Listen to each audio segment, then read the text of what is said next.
नमस्कार, खबर विशेष में आप सभी का स्वागत है। मैं हूं राहुल राजपूत। आज हम बात करेंगे लखनऊ में हुए डबल मर्डर केस की।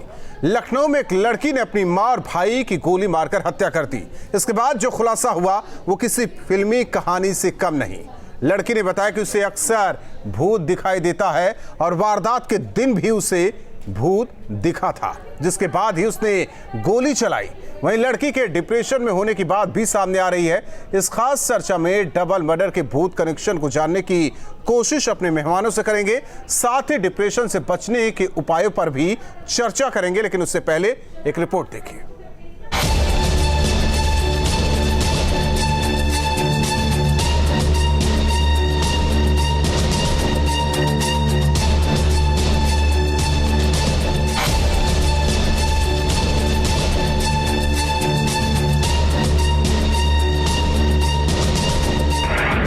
लखनऊ में डबल मर्डर से सनसनी। डबल मर्डर केस में हैरान करने वाला खुलासा सामने आया। डबल मर्डर का भूत कनेक्शन। क्या भूत ने की दो लोगों की हत्या? ये तस्वीरें लखनऊ में हुए उस डबल मर्डर केस से जुड़ी हैं, जिसकी चर्चा हर तरफ हो रही है। मां और भाई को गोली मारकर मौत के घाट उतारने वाली लड़की ने भी ऐसा ही खुलासा किया है। फिलहाल ये केस डिप्रेशन और तंत्र मंत्र के चक्कर में फंस कर रह गया है। पुलिस से पूछताछ में लड़की ने ये बताया है कि उसे भूत दिखते हैं और कल भी उसे भूत दिखाई दिए थे, जिसके बाद वो बाथरूम में पहुंची और वहां पर उसने शीशे पर पहले गोली चलाई और फिर उसके बाद अपने भाई और अपनी मां की गोली मारकर हत्या कर दी। वहीं शुरुआती जांच में पुलिस के हाथ कुछ ऐसी चीज़ें लगी हैं जो बेहद चौंकाने वाली हैं, क्योंकि सूत्र बता रहे हैं कि लड़की के कमरे से कंकाल तंत्र और सैड इमोजी मिले हैं। अब सवाल ये उठता है कि क्या कोई भूत किसी के सहारे मर्डर कर सकता है, और क्या इस खूनी वारदात के पीछे तंत्र मंत्र भी वजह हो सकती है? लड़की के कमरे से कंकाल तंत्र और सैड इमोजी मिला है। लड़की ने जो कुछ बताया है वो बिल्कुल किसी फिल्मी कहानी जैसा ही है। लड़की ने पुलिस को बताया कि मुझे भूत दिखता है, आज भी मुझे भूत दिखा था। लड़की ने अपनी गन से 3 फायर किए थे। पहली गोली बाथरूम में लगे शीशे पर लगी, दूसरी गोली से भाई की हत्या की और तीसरी गोली से अपनी मां को मौत के घाट उतारा। इसी मकान में एक नाबालिग लड़की ने अपनी मां और अपनी भाई की अपनी ही राइफल से हत्या कर दी। कहा जा रहा है कि लड़की की मानसिक स्थिति ठीक नहीं है। पिता रेलवे में हैं और दिल्ली में तैनात हैं। लगभग 1 बजे लड़की अपनी नानी को फ़ोन करती है और उन्हें सूचना देती है कि उनकी मां और भाई को चोट लगी है, वो एम्बुलेंस लेकर जल्दी आ जाए और उन्हें हॉस्पिटल ले जाएं। पुलिस ने पूरे 5 घंटे तक इस आलीशान बंगले की तलाशी ली और जब कोई दूसरा क्लू नहीं मिला तब शक की सुई लड़की की तरफ घूमी। आरोपी लड़की डिप्रेशन का शिकार थी। इससे पहले उसने कई बार अपने हाथ की नस काटने की कोशिश की थी। घटना को अंजाम इनकी बेटी ने दिया है। यहाँ पर वेपन यूज़ हुआ था, वह बरामद हो गया है, उसी की निशानदेही पर बरामद हो गया है। जो उसने बाकी बहुत सारे एविडेंस जो हैं वह हमें मिले हैं। इस केस में हुए अब तक के खुलासे से सभी हैरान और परेशान हैं। मर्डर के भूत कनेक्शन का एंगल किसी के गले नहीं उतर रहा है। डिप्रेशन है और इसने अपने दाहिने हाथ में बहुत बैंडेज बांधे हुए थे। जब उसे खुलवाया गया है तो इसने रेजर से बहुत वुंड्स अपने को इन्फ्लिक्ट किए हुए हैं। बाथरूम के एक शीशे पे डिस्क्वालीफाइड ह्यूमन लिखा हुआ था। वह बताया जैम से लिखा था। जैम का बॉटल भी रिकवर करा दिया है। इस पूरे मामले को डिप्रेशन से जोड़कर भी देखा जा रहा है। फिलहाल लड़की ने जो खुलासा किया है उसने सभी को हैरान कर दिया है। लखनऊ से अविनाश सिंह और निखिल शर्मा के साथ टीम न्यूज़ स्टेट। और हमारे साथ मेहमान जुड़ चुके हैं। सबसे पहले परिचय करवा देते हैं। विक्रम सिंह, पूर्व डीजीपी हमारे साथ जुड़ चुके हैं। डॉक्टर JR कालरा जी, मनोचिकित्सक हमारे साथ जुड़ चुके हैं। डॉक्टर विभा जो कि मनोवैज्ञानिक हमारे साथ जुड़ चुकी हैं। आप सभी मेहमानों का स्वागत है। इसके अलावा अविनाश सिंह हमारे साथ लखनऊ से सहयोगी जुड़ चुके हैं। सबसे पहले रुक करते हैं अविनाश का। अविनाश, अपडेट क्या है इस पूरे केस में?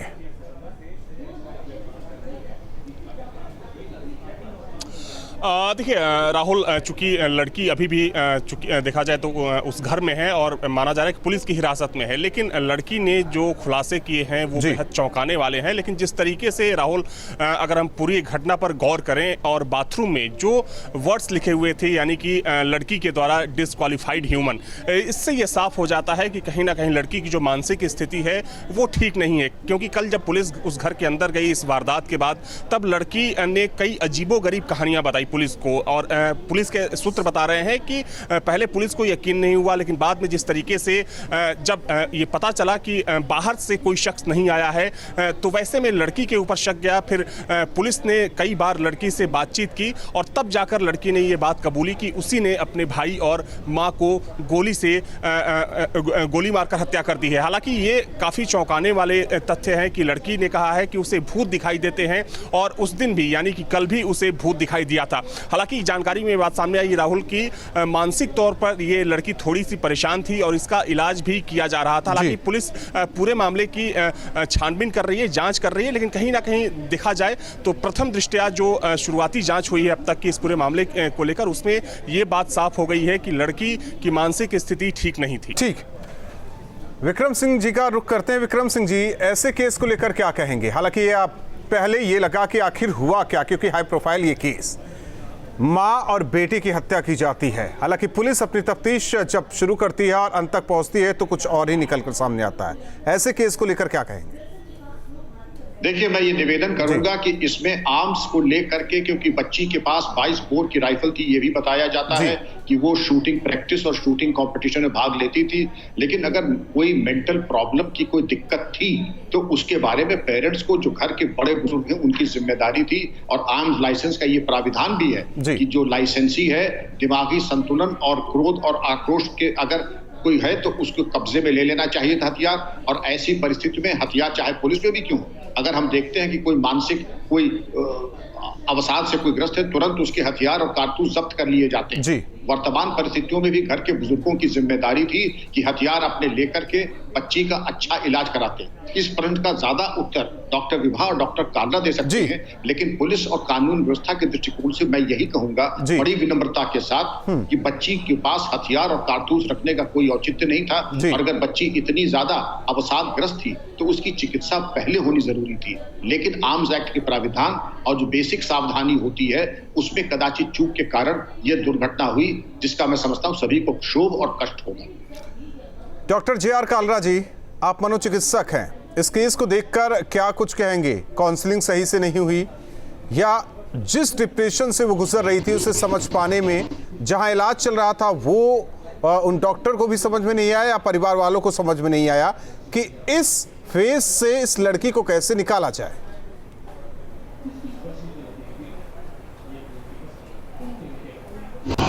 जी, जैसा कि आपने कहा जी, और ये जो सीन उसके बाद जो हमने देखा, जो डिप्रेशन था उसका ट्रीटमेंट चल रहा था और परिवारजन जानते भी थे उसको ये प्रॉब्लम है, तो उसको इस तरीके से ऐसे नहीं छोड़ना चाहिए था। She should have been under proper care,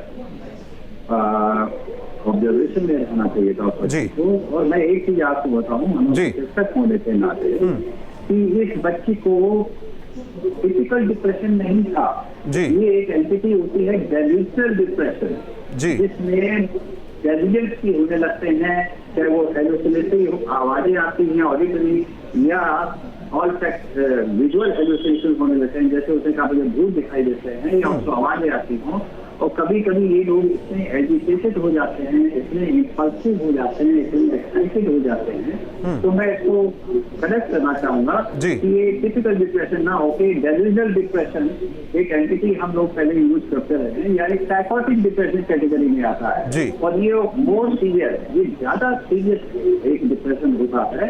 एक तो प्लेन डिप्रेशन होता है, उससे तो पेशेंट जानता है, खुद अपनी हेल्प करना चाहता है, उसमें इंसाइट होती है। लेकिन जिसमें जैसे ही उसको हेलुसिनेशन हुए, भूत दिखाई दिए या भूतों की आवाज आई, उसलिए कर डाला। और मैं एक चीज और ऐड करूंगा, क्योंकि ये बच्ची थी छोटी, अभी ये नाबालिग। ठीक है डॉक्टर जे.आर. जी, आपके पास आते हैं। डॉक्टर विभा जी, मनोविज्ञान क्या कहता है? डिस्कनेक्ट हो जाता है बार बार, लाइन ठीक करो यार अपनी। तो ये एक माइनर का केस है। सबसे पहली बात तो कि एक माइनर ने जो कहा जा रहा है, न्यूज़ में दिखाया जा रहा है कि आउट ऑफ डिप्रेशन ऐसा कोई स्टेप लिया जिसमें उसने खुद की माँ को और खुद के भाई को शॉट डेड कर दिया जी।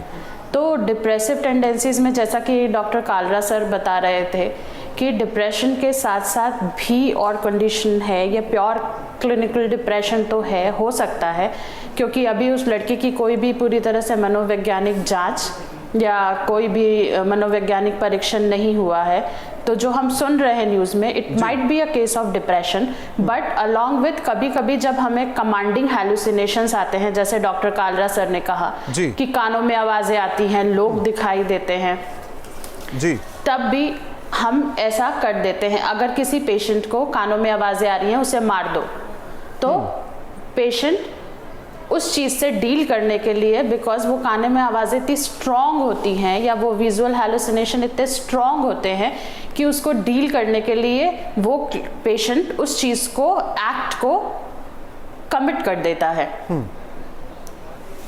और अगर जैसा आपने कहा कि उसका इलाज पहले से डॉक्टर विभा जी, एक चीज आपसे तो समझना चाहते हैं, जरा दर्शकों को भी आप समझाइए, जब ऐसी चीजें होती हैं तो क्या, जब किसी भी शख्स के साथ ऐसी चीजें होती है, क्या वो कुछ देर के बाद वो चीजें भूल जाता है, उसे ये चीजें याद रहती हैं, वह जो चीजें वो फील करता है, जहां से, जैसे आपने बोला कि हो सकता है कि उसे कमांड मिला हो, जो चीजें हैं, तो ऐसे में क्या वो अपनी चीजें किसी को बता सकता है? इस घर में भी इस लड़की ने बताया होगा कि उसके साथ आखिर क्या गुजर रहा है। बिल्कुल। तो जैसे ये आपका सवाल है, वो बता सकता है कि नहीं, है ना जी। और क्योंकि मैंने बात कही यहाँ पे कमांडिंग, अगर मैं अभी भी कोई डायग्नोसिस पे हम नहीं पहुँच रहे हैं कि उसको यही था, हम एक क्वेरी पे लेके चल रहे हैं, तो अगर जब मैं कमांडिंग हैलुसिनेशन की बात करूं, तो कभी कभी जो हमारे मन में कमांड्स आते हैं, जो हमें आवाज़ें आती हैं या लोग दिखाई देते हैं, वो हमें रेस्ट्रिक्ट करते हैं कि किसी को बोलो मत, कि तुम अगर बोलोगे तो कुछ हो जाएगा जी। तो एक वो कारण हो सकता है। लेकिन अगर किसी भी पेशेंट में कमांडिंग हैलुसिनेशन या कुछ इस तरह की बिजारनेस बिहेवियर में दिख रही है, तो वो पैटर्न घर वाले ज़रूर ऑब्जर्व कर पाते हैं। और जैसा कि आपने मेंशन किया कि उसका ट्रीटमेंट पहले से चल रहा था, ठीक, तो कि अगर कुछ ऐसी पूर्व डीजीपी का रुख करते हैं विक्रम सिंह जी, या कुछ कहना चाहते हैं? मैं ये निवेदन करना चाहूंगा कि आजकल लोग, मैं परामर्श दूंगा आज पेरेंट्स को कि हमारे बच्चे बहुत ज्यादा स्ट्रेस रिडन हैं, और स्ट्रेस अगर एड्रेस न किया जाए, और कोविड के बाद ये स्थिति और भयावह हो गई है, कम से कम उनको देखें, बच्चों की भाव भंगिमा को। ठीक है, आप हमारी बात न सुने, लेकिन डॉक्टर कालरा, डॉक्टर विभा आपके मित्र हैं, उनकी बात जरूर सुन लीजिए जी। और देखिए, अगर आवश्यकता हो तो उनका परामर्श जरूर लें, जो भी आपको, मतलब फैमिली डॉक्टर। और इसके अलावा मैं आपको दावे के साथ कह सकता हूं कि जितना मैंने शमशान घाट, कब्रिस्तान और लाशों को ठिकाने लगाया है, शायद ही किसी ने लगाया, ये भूत प्रेत नाम की कोई चीज होती नहीं है, वरना सबसे पहले मैं ही उनके दर्शन करता। तो इस चीज को दिमाग का कीड़ा निकाल दे। कोई भी चीज भूत प्रेत नाम की चीज नहीं होती है।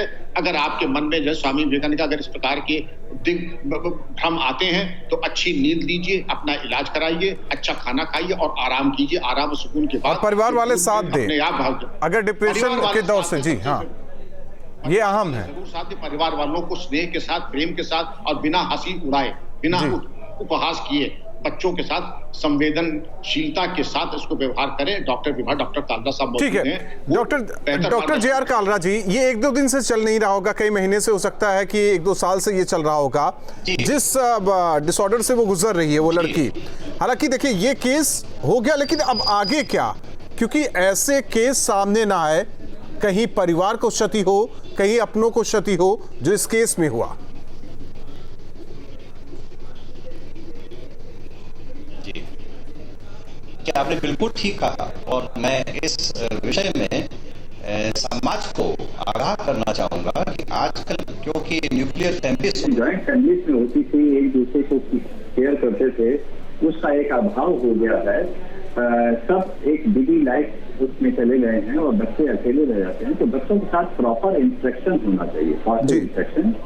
और I think parents are the best जज कि बच्चों के मन में क्या चल रहा है।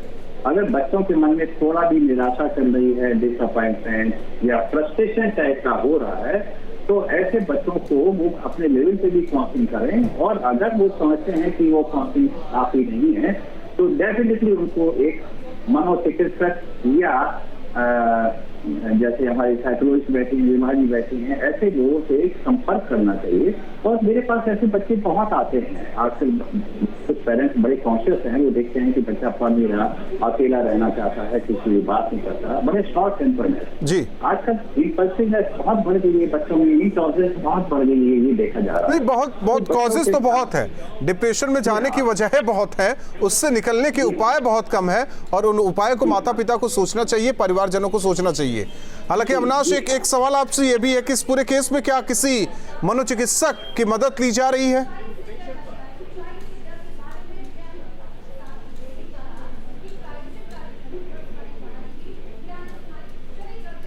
मामला हुआ और जब ये वारदात हुई और जब पुलिस उस घर के अंदर गई, तब किसी के कुछ समझ में नहीं आया कि चूंकि देखा जाए तो गौतम पल्ली का जो पूरा इलाका है हाई सिक्योरिटी जोन का माना जाता है, और आमतौर पर वहाँ पर चूंकि ठीक सामने वीवीआईपी गेस्ट हाउस है, बहुत ज़्यादा संख्या में पुलिसकर्मी मौजूद रहते हैं।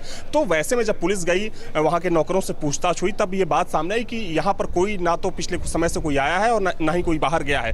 वैसे में जब लड़की की जो भाव भंगिमा थी, जब लड़की से पूछताछ शुरू हुई थी, तब वो कुछ अजीब तरीके से बातचीत कर रही थी और कई उसने कहानियां सुनाई, जैसा कि पुलिस का कहना है। तो निश्चित तौर पर चूंकि जिस तरीके से पूरी वारदात हुई है, और देखिए सबसे बड़ी बात यह है कि बाथरूम के अंदर जिस तरीके से शीशे के ऊपर डिस्क्वालिफाइड ह्यूमन लिखा गया था, आमतौर पर देखा जाता है कि हॉरर फिल्मों में कुछ इसी तरीके की तस्वीरें होती हैं। तो निश्चित तौर पर इसमें जो मनोचिकित्सक होते हैं, मनोवैज्ञानिक होते हैं, उनसे भी लखनऊ पुलिस सलाह ले रही है कि आखिर किस तरीके से उस लड़की की काउंसलिंग की जा सकती है, और लड़की ने किस मोटो के तहत आखिर उसने इतनी बड़ी वारदात को क्यों अंजाम दिया। क्योंकि ये बात सामने आ रही है कि जब उस लड़की का भाई और जो उसकी मम्मी थी वो सो रही थी, सोते समय उसने गोली चलाई है। तो आखिर ऐसी कौन सी परिस्थिति उसके सामने आई, किन वजहों से उसने इस हत्याकांड को अंजाम दिया, तो इसको जानने और समझने के लिए निश्चित तौर पर लखनऊ पुलिस मनोचिकित्सक का सहारा ले रही है। ठीक है डॉक्टर विभा जी,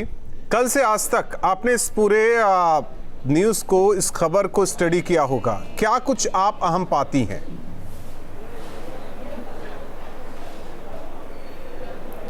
अहम तो यही है कि ऑब्वियसली जो भी लड़की है वो किसी न किसी सीवियर साइकोलॉजिकल स्ट्रेस से गुजर रही है।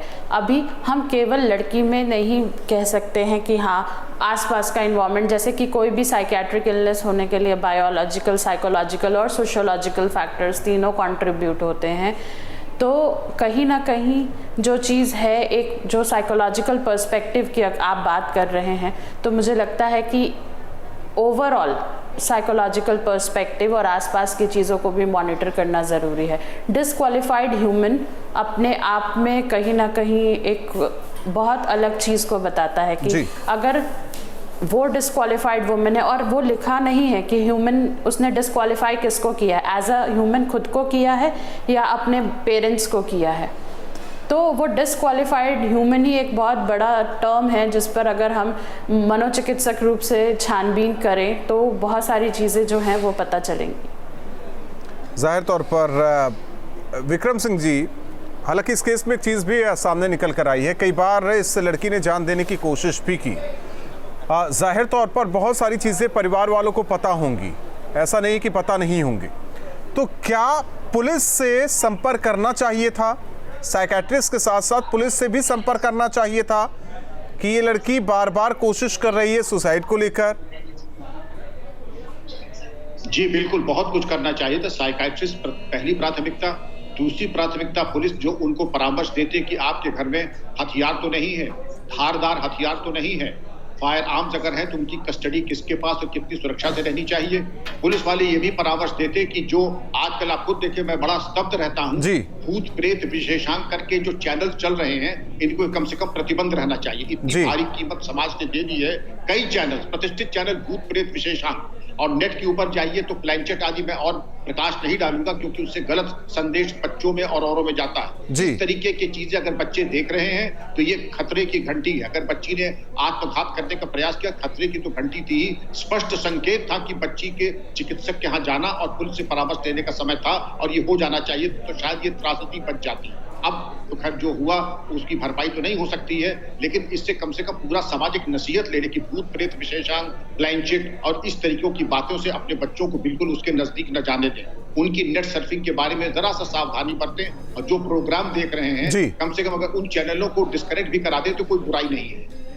जाहिर तौर पर अविनाश, कल से लेकर आज तक हालांकि आसपास पड़ोस में भी आपकी बातचीत किसी से हुई, कोई ऐसा आया, कोई बताने वाला कि आखिर क्या चल रहा था इस घर में?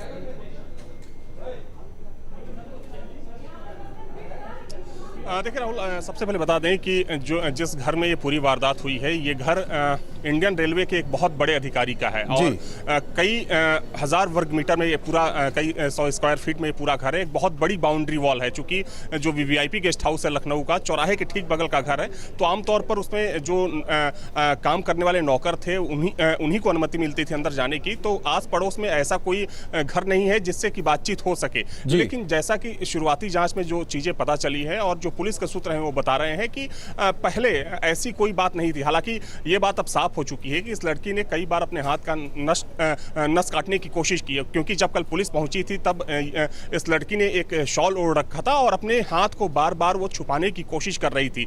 बाद में जब पुलिस को संदेह हुआ तो पुलिस ने देखा कि इस लड़की के हाथ पर एक बैंडेज बंधा हुआ है। हालांकि बाद में जब बैंडेज को खोला गया तो देखा गया कि कई जगह वहां पर कटने के निशान थे। और उसी दौरान जब पुलिस की बातचीत शुरू हुई, जब पुलिस ने लड़की से घुमा फिराकर पूछना शुरू किया, तब लड़की ने इस बात को एक्सेप्ट किया कि सोते समय उसने अपनी मां और भाई को मार डाला है। तो चूंकि घर वालों को निश्चित तौर पर इस बात की जानकारी होगी कि लड़की मानसिक तौर पर परेशान है। हालांकि अभी तक इस मामले को लेकर परिवार की तरफ से कुछ नहीं बोला गया है, क्योंकि कल जब लड़की ने अपनी नानी को फोन किया और खुद उसने अपनी नानी को फोन करके ये जानकारी दी कि उसकी मां और जो उसके भाई हैं वो घायल अवस्था में घर में पड़े हुए हैं, वो एम्बुलेंस लेकर आ जाए। उसके बाद नानी के द्वारा सूचना दी गई पुलिस को और जो परिवार के दूसरे सदस्य हैं, और तब जाकर ये बात सामने आई कि वहां पर 2 लोगों की हत्या हो गई। हालांकि राहुल, जब कल ये वारदात हुई थी तब उसके बाद काफी हंगामा हुआ, क्योंकि लॉ एंड ऑर्डर को लेकर लगातार सवाल खड़े किए जा रहे हैं। और वैसे में लखनऊ के सबसे हाई प्रोफाइल जोन में एक हाई प्रोफाइल घर में अगर इस तरीके से, लेकिन ये पुलिस ने तुरंत इस पूरे मामले का, इस पूरे केस का खुलासा भी अविनाश पुलिस ने कर दिया।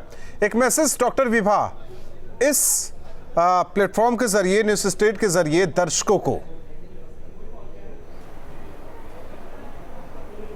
बिल्कुल, तो एक कॉमन मैसेज है जो हम हर बार सारे दर्शकों को, अपने क्लाइंट्स को, सबको देते हैं कि अगर परिवार में किसी के भी व्यवहार में कोई भी परिवर्तन दिखता है जो उस व्यक्ति जैसा नहीं है, तो उन चीज़ों को देखिए। अगर बच्चा किसी डिस्ट्रेस में जा रहा है तो उसे समझिए और सही जगह पे लेके जाइए। जैसा कि हमारे डीजीपी साहब ने भी कहा कि भूत प्रेत जैसी कोई चीज़ नहीं होती है, बट कभी कभी शरीर हमें बचाने के लिए उन सारी चीज़ों को दिमाग क्रिएट करता है, जिसको कि हम साइकोलॉजी की भाषा में डिसोसिएशन कहते हैं। तो ये सारी चीज़ों को देखिए। बाबा ओझा से जाने से पहले एक बार मनोचिकित्सक, मनोवैज्ञानिक की सलाह ज़रूर लें। धन्यवाद आप सभी मेहमानों का हमारे साथ जुड़ने के लिए और चर्चा करने के लिए। अविनाश, आपका भी धन्यवाद जानकारी देने के लिए। जाहिर तौर पर इस पूरे केस में काफ़ी कुछ चीज़ें निकलकर सामने आ रही है, जिससे एक मैसेज समाज के लिए, उन परिवारों के लिए, अगर किसी भी बच्चे में कोई भी परिवर्तन दिखता है तो सबसे पहले पेरेंट्स डॉक्टर्स के पास ले जाए, मनोचिकित्सक के पास ले जाए। ऐसा ना हो कि देर हो जाए। इस केस से सबक लेना ज़रूरी है। रुकते हैं कुछ पलों के लिए, खबरें जारी हैं।